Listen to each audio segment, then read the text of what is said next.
വിശദമായി നോക്കാം. ഖത്തർ ആക്രമണത്തിൽ മാപ്പ് പറഞ്ഞിരിക്കുകയാണ് ഇസ്രായേൽ പ്രധാനമന്ത്രി ബെന്യാമിൻ നെതന്യാഹു. ഖത്തറിന് നേരെ നടന്ന ആക്രമണത്തിനും ഒരു സൈനികൻ കൊല്ലപ്പെട്ടതിനും ഖേദം പ്രകടിപ്പിക്കുന്നതായി നെതന്യാഹു പറഞ്ഞു. വൈറ്റ് ഹൌസിൽ ട്രംപുമായുള്ള കൂടിക്കാഴ്ചയ്ക്കിടെ ഖത്തർ പ്രധാനമന്ത്രിയെ ഫോണിൽ വിളിച്ചാണ് ഖേദപ്രകടനം നടത്തിയത്. ഇസ്രായേൽ മാപ്പ് പറയാതെ ഇനി മധ്യസ്ഥ ചർച്ചയ്ക്കില്ലെന്ന് ഖത്തർ നേരത്തെ വ്യക്തമാക്കിയിരുന്നു.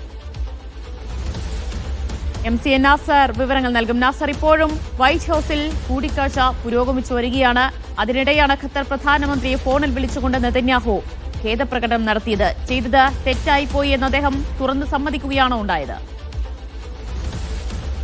ദിവ്യ, തീർച്ചയായിട്ടും. കാരണം ഈ ആക്രമണം നടന്ന് ദിവസങ്ങൾ, ആഴ്ചകൾ പിന്നിട്ടിട്ട് പോലും ഒരു ഖേദപ്രകടനം നടത്താനുള്ള ഒരു മനസ്സാക്ഷിയും നെതന്യാഹുവിനോ അദ്ദേഹത്തിന്റെ ഭരണകൂടത്തിനോ ഉണ്ടായിരുന്നില്ല. നേരെ മറിച്ച് ഹമാസിന്റെ നേതാക്കൾ എവിടെയായിരുന്നാലും, ലോകത്തിന്റെ ഏത് കോണിലായിരുന്നാലും ആക്രമണം നടത്തും.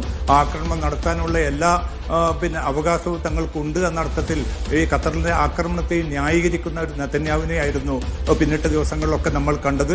നിരന്തരമായിട്ട് ഈ ആക്രമണത്തെ ഹമാസിന്റെ നേതാക്കൾക്കെതിരെ നടന്ന ഒരു ആക്രമണമാണ്. അതുകൊണ്ട് തന്നെ അതിനെ പൂർണ്ണമായിട്ടും ന്യായീകരിക്കാൻ തങ്ങളുടെ ഭാഗത്ത് എല്ലാ ന്യായവുമുണ്ട് എന്ന ഒരു നിലപാട് കൂടിയായിരുന്നു നെതന്യാഹു സ്വീകരിച്ചത്. പക്ഷേ ഇന്നിപ്പം വൈറ്റ് ഹൌസിൽ പിന്നിട്ട 1.5 മണിക്കൂറായി തുടരുന്ന ആ ചർച്ചയുടെ ഒരു ഘട്ടത്തിലാണ് ട്രംപിന്റെ നിർദ്ദേശപ്രകാരം ഖത്തർ പ്രധാനമന്ത്രിയുമായിട്ട് നെതന്യാഹു ടെലിഫോണിൽ സംസാരിക്കുന്നതും മാപ്പ് അഭ്യർത്ഥിക്കുന്നതും. ഇസ്രായേലിന് വേണ്ടി താൻ ഖത്തർ ജനതയോടും ഖത്തറിനോടും മാപ്പ് ചോദിക്കുന്നതായിട്ട് നെതന്യാഹു അറിയിച്ചതായിട്ടാണ് വാർത്താ മാധ്യമങ്ങൾ ഇപ്പോൾ റിപ്പോർട്ട് ചെയ്യുന്നത്.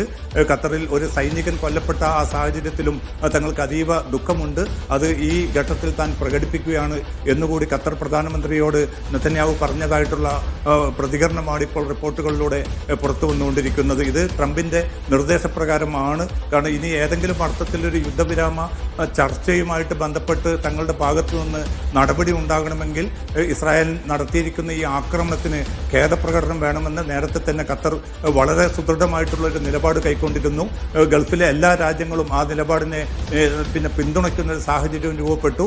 അതുമാത്രമല്ല, ഇത്തരം ആക്രമണങ്ങൾ ഒരു നിലയ്ക്കും ഇനി അനുവദിക്കുകയില്ല എന്ന് കൂടി വ്യക്തമാക്കിയിരുന്നു. അതിന്റെ അടിസ്ഥാനത്തിലാണ് ഇപ്പോൾ ഈ യുദ്ധവിരാമവുമായി ബന്ധപ്പെട്ട് അമേരിക്കൻ ഭരണകൂടം 21-ന് പദ്ധതി തയ്യാറാക്കിയിട്ടുണ്ട്. ആ പദ്ധതിയിലെ ഏറ്റവും പ്രധാനപ്പെട്ട ഒരു വ്യവസ്ഥ കൂടിയാണ് ഖത്തറിനെതിരെ ഒരു നിലക്കുള്ള ആക്രമണവും ഇസ്രായേലിന്റെ ഭാഗത്തു നിന്ന് ഇനി ഉണ്ടാവുകയില്ല എന്നത്. അതുകൊണ്ട് തന്നെ ഇന്നിപ്പോൾ ഖത്തർ പ്രധാനമന്ത്രിയോട് നടത്തിയിരിക്കുന്ന മാപ്പഭ്യർത്ഥന ഖത്തർ സ്വീകരിക്കുകയാണെങ്കിൽ തീർച്ചയായിട്ടും ഈ തുടർ നീക്കങ്ങൾ, മധ്യസ്ഥ ചർച്ചകൾ കുറെ കൂടി മുന്നോട്ട് പോകാനുള്ള ഈ കൂടിക്കാഴ്ച അവസാനിച്ച ഉടനെ തന്നെ ഒരു പ്രഖ്യാപനം, യുദ്ധവിരാമം സംബന്ധിച്ചുള്ള ഒരു പ്രഖ്യാപനം ഉണ്ടാകാനിടയുണ്ടോ?